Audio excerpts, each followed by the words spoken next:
140 ቀናትን በእግዚአብሔር ጸጋ ተጉዘናል። የተወዳችሁ የመጽሐፍ ቅዱስ ንባብ ቤተሰቦቻችን ይሄ መስከረም 1 ዘፍጥረት 1 ብሎ የጀመረው እስከ ጳጉሜ 5 ድረስ ራዕይ 22 ለመድረስ እያደረገን ያለው የመጽሐፍ ቅዱስ ንባብ ጉዞ ነው።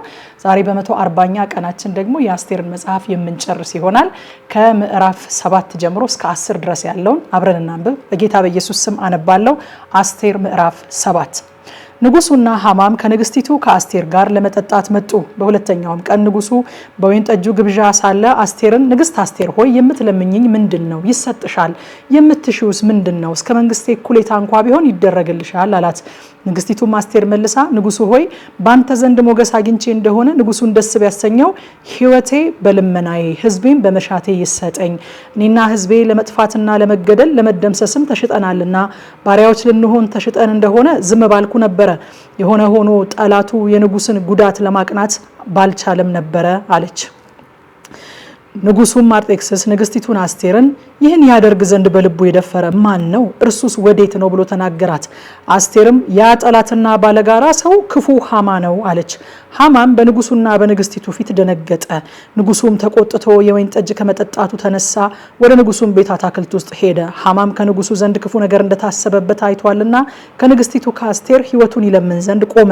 ንጉሱም ከቤቱ አታክልት ወደ ወይን ጠጁ ግብዣ ስፍራ ተመለሰ። ሐማም አስቴር ባለችበት አልጋ ላይ ወድቆ ነበረ። ንጉሱም ደግሞ በቤቴ በኔ ፊት ንግስቲቱን ይጋፋታልን አለ። ይህም ቃል ከንጉሱ አፍ በወጣ ጊዜ የሐማን ፊት ሸፈኑት። በንጉሱም ፊት ካሉት ጃንደረቦች አንዱ ሃርቦና እነሆ ሐማ ለንጉሱ በጎ ለተናገረው ለመርዶኪዮስ ያሰራው ርዝመቱ 50 ክንድ የሆነው ግንድ በሐማ ቤት ተተክሏል አለ። ንጉሱም በእርሱ ላይ ሰቀሉት አለ። ሐማንም ለመርዶኪዮስ ባዘጋጀው ግንድ ላይ ሰቀሉት። በዚያን ጊዜም የንጉሱ ቁጣ በረደ። አስቴር ምዕራፍ 8። በዚያም ቀን ንጉሱ አርጤክስስ የአይሁድን ጠላት የሐማን ቤት ለንግስቲቱ ለአስቴር ሰጠ። አስቴርም ለእርሷ ምን እንደሆነ ነግራው ነበርና መርዶኪዮስ ወደ ንጉሱ ፊት ገባ። ንጉሱም ከሐማ ያወለቀውን ቀለበቱን አወጣ፣ ለመርዶኪዮስም ሰጠው። አስቴርም በሐማ ቤት ላይ መርዶኪዮስን ሾመች። አስቴርም እንደገና በንጉሱ ፊት ተናገረች። በእግሩም ላይ ወድቃ እያለቀሰች የአጋጋዊውን የሐማን ክፋትና በአይሁድ ላይ የተተነኮለውን ተንኮል ይሽር ዘንድ ለመነችው። ንጉሱም የወርቁን ዘንግ ለአስቴር ዘረጋላት። አስቴርም ተነስታ በንጉሱ ፊት ቆመችና ንጉሱን ደስ ቢያሰኘው በፊቱ ሞገስ አግኝቼ እንደሆነ ይህም ነገር በፊቱ ቅን ቢሆን እኔም በእርሱ ዘንድ ተወድጄ እንደሆነ አጋጋዊው የሐመዳቱ ልጅ ሐማ በንጉሱ አገር ሁሉ ያሉትን አይሁድ ለማጥፋት የጻፈው ተንኮል ይገለበጥ ዘንድ ይጻፍ። እኔ በሕዝቤ ላይ የሚወርደውን ክፉ ነገር አይ ዘንድ እንዴት እችላለሁ? ወይስ የዘመዶቼን ጥፋት አይ ዘንድ እንዴት እችላለሁ? አለች። ንጉሱም አርጤክስስ ንግስቲቱን አስቴርን አይሁዳዊውን መርዶኪዮስንም እነሆ የሐማን ቤት ለአስቴር ሰጥቻለሁ፣ እርሱም እጆቹን በአይሁድ ላይ ስለዘረጋ በግንድ ላይ ተሰቀለ። በንጉሱ ስም የተጻፈና በንጉሱ ቀለበት የታተመ አይገለበጥምና እናንተ ደግሞ ደስ የሚያሰኛችሁን በንጉሱ ስም ስለ አይሁድ ጻፉ፣ በንጉሱም ቀለበት አትሙ አላቸው። በዚያን ጊዜ ኒሳን በተባለው በመጀመሪያው ወር ከወሩም በ23ኛው ቀን የንጉሱ ጸሐፊዎች ተጠሩ። መርዶኪዮስም ስለ አይሁድ እንዳዘዘው ሁሉ ከህንድ ጀምሮ እስከ ኢትዮጵያ ድረስ በ127 ሀገሮች ላሉ ሹማምንትና አለቆች አዛውንትም ለእያንዳንዱም ሀገር እንደ ጽሕፈቱ ለእያንዳንዱም ሕዝብ እንደ ቋንቋው ለአይሁድ ሕዝብ እንደ ጽሕፈታቸውና እንደ ቋንቋቸው ተጻፈ። በንጉሱም በአርጤክስስ ስም አጻፈው፣ በንጉሱም ቀለበት አሳተመው። ደብዳቤውንም በንጉሱ ፈረስ ቤት በተወለዱት ለንጉሱም አገልግሎት በተለዩ በፈጣን ፈረሶች በተቀመጡ መልእክተኞች እጅ ሰደደው። በዚያም ደብዳቤ በከተሞች ሁሉ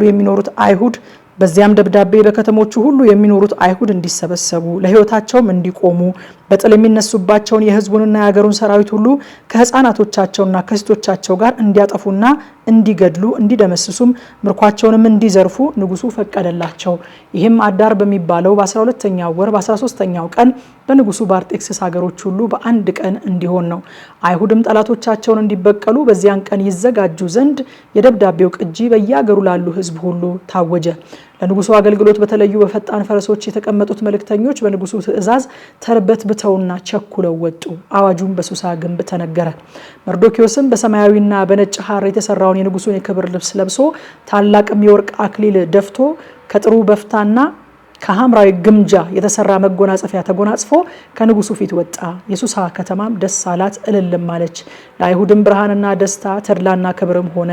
የንጉሱም ትእዛዝና አዋጅ በደረሰበት ሀገርና ከተማ ሁሉ ለአይሁድ ደስታና ተድላ፣ የግብዣም ቀን መልካምም ቀን ሆነ። አይሁድንም መፍራት ስለወደቀባቸው ከምድር አሕዛብ ብዙ ሰዎች አይሁድ ሆኑ። አስቴር ምዕራፍ 9። አዳር በሚባለው በ12ኛው ወር ከወሩም በ13ኛው ቀን የንጉሱ ትእዛዝና አዋጅ ሊፈጸምበት በነበረው ቀን የአይሁድ ጠላቶች ሊሰለጥኑባቸው በነበረው ቀን አይሁድ በጠላቶቻቸው ላይ እንዲሰለጥኑ ነገሩ ተገለበጠ። አይሁድም ክፋታቸውን በሚሹ ሰዎች ላይ እጃቸውን ይዘረጉ ዘንድ በንጉሱ በአርጤክስስ ሀገሮች ሁሉ በነበሩ ከተሞቻቸው ውስጥ ተሰበሰቡ። እነርሱንም መፍራት በአሕዛብ ላይ ወድቆ ነበርና እነርሱን የሚቃወም ሰው አልነበረም። መርዶክዮስን መፍራት በላያቸው ስለወደቀ በየሀገሩ የነበሩ አዛውንትና ሹማምንት አለቆችም የንጉሱንም ስራ የሚሰሩት ሁሉ አይሁድን አገዙ። ያ ሰው መርዶክዮስ ከፍ ከፍ እያለ ስለሄደ በንጉሱ ቤት ታላቅ ሆኖ ነበርና የመርዶክዮስም ዝና በየሀገሩ ሁሉ ተሰምቶ ነበርና አይሁድም ጠላቶቻቸውን ሁሉ በሰይፍ እየመቱ ገደሏቸው፣ አጠፏቸው። በሚጠሏቸውም ላይ እንደወደዱ አደረጉባቸው። አይሁድም በሱሳ ግንብ 500 ያህል ሰዎች ገደሉ፣ አጠፉም። ፈርሰኔስ፣ ደልፎን፣ ፋስጋ፣ ፋረዳታ፣ በሬያ፣ ሰርበካ፣ መርመሲማ፣ ሩፋዮስ፣ አርሳዮስ፣ ዛቡታዮስ የሚባሉትን የሐመዳቱን ልጅ የአይሁድን ጠላት 10ሩን የሃማን ልጆች ገደሉ። ነገር ግን ወደ ብዝበዛው እጃቸውን አልዘረጉም። በዚያም ቀን በሱሳ ግንብ የተገደሉት ሰዎች ቁጥር ወደ ንጉስ መጣ። ንጉሱም ንግስቲቱን አስቴርን አይሁድ በሱሳ ግንብ 500 ሰዎችና 10ሩን የሃማ ልጆች ገደሉ፣ አጠፏቸውም። በቀሩትስ በንጉሱ ሀገሮች እንዴት አድርገው ይሆን? አሁንስ ልመናሽ ምንድነው? ይሰጥሻል። ሌላ የምትሽው ምንድነው? ይደረጋል አላት። አስቴርም ንጉሱን ደስ ቢያሰኘው በሱሳ የሚኖሩ አይሁድ ዛሬ እንደተደረገው ትእዛዝ ነገ ደግሞ ያድርጉ፣ 10ሩም የሃማ ልጆች በግንድ ላይ ይሰቀሉ አለች። ንጉሱም ይህ ይደረግ ዘንድ አዘዘ። አዋጅም በሱሳ ተነገረ። 10ሩንም የሃማን ልጆች ሰቀሉ። በሱሳም የነበሩ አይሁድ አዳር በሚባለው ወር በ14ኛው ቀን ደግሞ ተሰብስበው በሱሳ 300 ያህል ሰዎችን ገደሉ። ነገር ግን ወደ ብዝበዛው እጃቸውን አልዘረጉም። የቀሩትም በንጉሱ ሀገር ያሉ አይሁድ ተሰብስበው ለሕይወታቸው ቆሙ፣ ከጠላቶቻቸውም አረፉ። ከሚጠሏቸውም 75,000 ገደሉ። ነገር ግን ወደ ብዝበዛው እጃቸውን አልዘረጉም።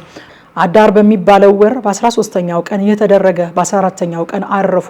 የግብዣና የደስታም ቀን አደረጉ። በሱሳ የነበሩት አይሁድ ግን በ13ኛውና በ14ኛው ቀን ተሰበሰቡ። በ15ኛውም ቀን አረፉ። የመጠጥና የደስታም ቀን አደረጉ። ስለዚህም በመንደሮችና ባልተመሸጉ ከተሞች የሚኖሩ አይሁድ አዳር በሚባለው ወር 14ኛውን ቀን የደስታና የመጠጥ የመልካምም ቀን እርስ በርሳቸውም ስጦታ የሚሰጣጡበት ቀን ያደርጉታል። መርዶክዮስም ይህንን ነገር ጻፈ። በንጉሱም በአርጤክስስ ሀገሮች ሁሉ በቅርብና በሩቅ ወዳሉት አይሁድ ሁሉ ደብዳቤዎችን ላከ።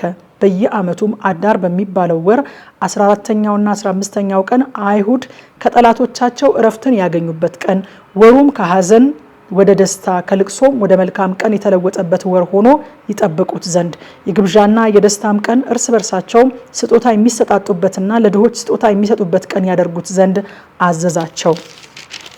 አይሁድም ለመስራት የጀመሩትን መርዶክዮስም የጻፈላቸውን ያደርጉ ዘንድ ተቀበሉት። አጋጋዊው የሐመዳቱ ልጅ የአይሁድ ሁሉ ጠላት ሃማ አይሁድን ያጠፋ ዘንድ ተተንኩሎ ነበረ። ሊደመስሳቸውና ሊያጠፋቸው ፉር የሚባል ዕጣ ጥሎ ነበረ። አስቴርም ወደ ንጉሱ ፊት በገባች ጊዜ በአይሁድ ላይ የተተነኮለው ክፉ ተንኮል በራሱ ላይ እንዲመለስ እርሱና ልጆቹን በግንድ ላይ እንዲሰቀሉ በደብዳቤው አዘዘ። ስለዚህ እነዚህ ቀኖች እንደ ፉር ስም ፉሪም ተባሉ። በዚህም ደብዳቤ ስለተጻፈው ቃል ሁሉ ስላዩትና ስላገኟቸውም ነገር ሁሉ አይሁድ እነዚህን 2 ቀኖች እንደ ጽፈቱና እንደ ጊዜው በየዓመቱ ይጠብቁት ዘንድ እነዚህም ቀኖች በየትውልዳቸውና በየወገናቸው በየሀገራቸውም በየከተማውም የታሰቡና የተከበሩ ይሆኑ ዘንድ እነዚህም የፉሪም ቀኖች በአይሁድ ዘንድ እንዳይሻሩ መታሰባቸውም ከዘራቸው እንዳይቆረጥ በራሳቸውና በዘራቸው ወደ እነርሱም በተጠጉት ሁሉ ላይ እንዳይቀር ስርዓትን አድርገው ተቀበሉ። የአቢካኤልም ልጅ ንግስቲቱ አስቴርና የአይሁዳዊው መርዶክዮስ ይህችን ስለ ፉሪም የምትናገረውን ሁለተኛይቱን ደብዳቤ በስልጣናቸው ሁሉ ያጸኗት ዘንድ ጻፉ። ደብዳቤዎቹንም በአርጤክስስ መንግስት በ127ቱ ሀገሮች ወዳሉ አይሁድ ሁሉ በሰላምና በእውነት ቃል ላኩ። እነዚህንም የፉሪም ቀኖች አይሁዳዊው መርዶክዮስና ንግስቲቱ አስቴር እንዳዘዙ ራሳቸውና ለዘራቸውም የጾማቸውና የልቅሷቸውን ነገር ለማክበር እንደተቀበሉ በየጊዜያቸው ያጸኑ ዘንድ ጻፉ። የአስቴርም ትእዛዝ ይህን የፉሪምን ነገር አጸና፣ በመጽሐፍም ተጻፈ። አስቴር ምዕራፍ 10 ንጉሱም አርጤክስስ በምድርና በባህር ደሴቶች ላይ ግብር ጣለ። የኃይሉና የብርታቱም ስራ ሁሉ ንጉሱም እስከምን ድረስ እንዳከበረው የመርዶክዮስ ክብር ታላቅነት በሜዶንና በፋርስ ነገስታት ታሪክ መጽሐፍ የተጻፈ አይደለምን? አይሁዳዊው መርዶክዮስ ለንጉሱ ለአርጤክስስ በማዕረግ ሁለተኛ ነበረ። በአይሁድም ዘንድ የከበረ በብዙ ወንድሞችም ዘንድ የተወደደ ለሕዝቡም መልካምን የፈለገ ለዘሩም ሁሉ በደህና የተናገረ ነበረ ይላል። የአስቴርን መጽሐፍ 140ኛ ቀናችን ዛሬ ጨርሰናል። ማታ 3 ሰዓት ላይ በኢትዮጵያ ሰዓት አቆጣጠር ደግሞ በቲክቶክ እና በቴሌግራም የቀጥታ ስርጭት ይሄንኑ ክፍል እናጠናለን። ኑና አብረን እናጥና። ጸጋ ይብዛላችሁ።